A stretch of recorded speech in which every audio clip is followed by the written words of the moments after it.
May 3 anak siya. Yung asawa niya patay na. Nasunog sa Evergotesco Monumento yung misis ko. Nagtatrabaho kami doon. Nasama sa sunog? Uy, nakita niyo yun? Ano kuya, matanda o, kawawa. Ayun no, pre, tingnan mo pre. Nakawheelchair ba? Naka-wheelchair ayun no, ayun no. Parang May PWD. polio siya, no? PWD no. Di, wait lang. Si tatay ang init. Ayun no. Ayun no. Saan kayo pupunta yan? Para papunta dito Hindi, ganito gagawin natin. Tulungan ko. Ne? Yan, sa ba ng mga troop, kausapin natin si tatay. Yan, nasa Angeles tayo. Ngayon, may nakita tayong naka-wheelchair ta. Tingnan natin. Ay, tay! Magandang tanghali po. Taga saan kayo, tay? Magalang. Taga Magalang po kayo. Ba't napunta kayo dito, tay, sa Angeles? Naghahanap buhay ako sa SM. SM, ano po trabaho nyo nun, tay? Nagbabantay ako ng parking doon sa for the disabled. Kumbaga, nagbabantay ka ng mga parking ng sasakyan. Oo. Ngayon, tay, wala kayong kasama. Wala. May asawa kayo, tay? Balo na ako. Ano po, tay? Balo. Ano yung balo? Namatay na yung asawa nyo? Oo. Okay. May anak po kayo, tay? 3. 3 anak nyo. Ba't wala kayo kasama, tay, pagka pupunta kayo doon? Baka ma-disgrasya po kayo. Yung mga anak ko nakapag-asawa sa Antipolo. Antipolo po. Ilang taon ka na, tay? 81. 81 po. Nakita namin kayo na pa. Sinusundan namin kayo, tay. Kaya sabi ko si tatay, tutulungan ko po kayo. Ano pangalan nyo, tay? Ernesto Ortiz. Taga Magalang po kayo, tay, no? Magkano kinikita mo ron, tay, sa trabaho nyo? Kung minsan, 300. Isang araw po. Oo. Pag mahina, 200 200. lang.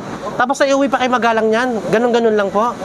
Uuwi ako, alas 10, alas 9 ng gabi.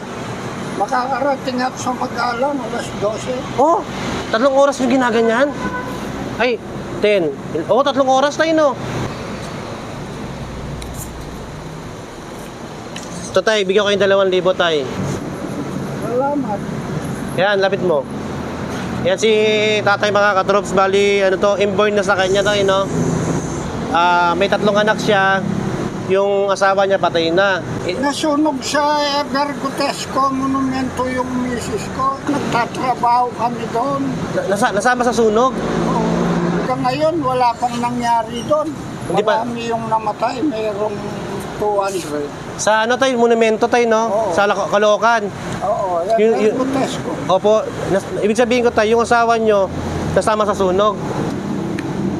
Tapos yung mga anak nyo, may asawa na rin tayo. Oo. Hindi nyo po kasama.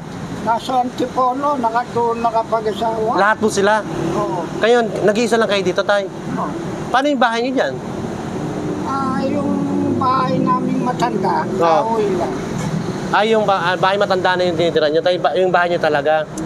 Yun, mga katrops, so yan, no, kahit anong hirap ng buhay, kahit may kapansanan si tatay, pinipilit niya maging, ang tawag dito, maghanap buhay na maayos, lalo na nag-iisa ka na sa buhay mo, tay. Wala ka nang kasama sa bahay, no? Wala. Ayun, tay. Pero marami akong kamag-anak doon sa likod ng palengke ng Magalang. Marami kayo mag-anak doon. Oo. Sa likod ng palengke, sa market, no, tay? Oo. Tay, mag-iingat po kayo sa biyahe nyo, tay, no? Oo. Ayan na, tay, sana makatulong sa inyo yun, tay, no? Salamat, tay, tago nyo na, tay. Salamat. Opo. Ayan, nakakatrop sa hindi po lang ang kahirapan sa buhay. Kahit ito mo si tatay, kahit na may kapansanan, pero lumalaban ng patas. Hindi siya nagiging pabigat sa sarili niya. Hindi niya, tawag dito, tay, hindi niya pinangihina ng loob niya kahit may kapansanan siya. Na, tay? Oo. Yan ang mga likas sa Pilipino. Malakas ang loob. Malakas lumaban sa mabuhay nila kahit anong hirap. Na, tay, salamat, tay. Ne? Okay, salamat po. Mag-ingat po kayo tay, sa nyo, tay, no? Oo.